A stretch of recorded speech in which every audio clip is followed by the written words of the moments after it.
Nadine Dorries said that history would not judge the Prime Minister kindly. Well, I'm afraid the Conservative Party is already judging Nadine Dorries and judging her harshly.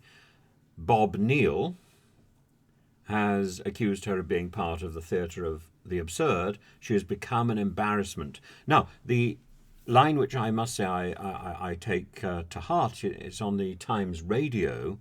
She was a pretty useless culture secretary, and she finally created her own theatre of the absurd.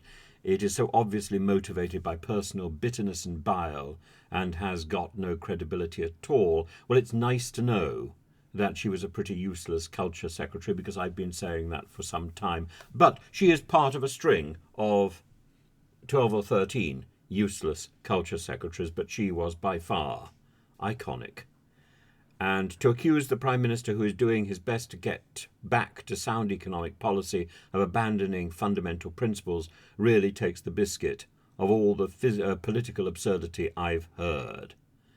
And he also talks about her deliberate non-attendance, because she hasn't been in the House of Commons for over a year. Now, the other people who've spoken out, of course, Caroline Noakes has also spoken to Radio 4, Broadcasting House. Sadly, this seems more about gathering column inches for Nadine rather than a Conservative Party she claimed to be a loyal member of a few weeks ago.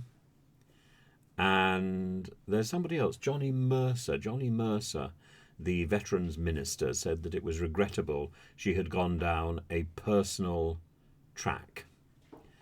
She's entitled to her view. It's far better to be seen to fail while striving greatly, rather than just sort of chucking rocks on the side.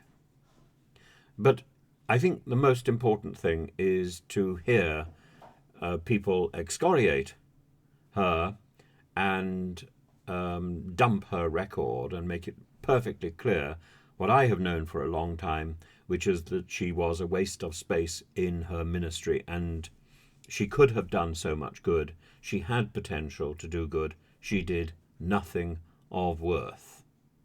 But she made a lot of noise. Now, if I were Nadine Dorries, I would be very shocked by that comment. Nadine very much wants to see herself as somebody who has left a record. She has left a record, and it's not an attractive one.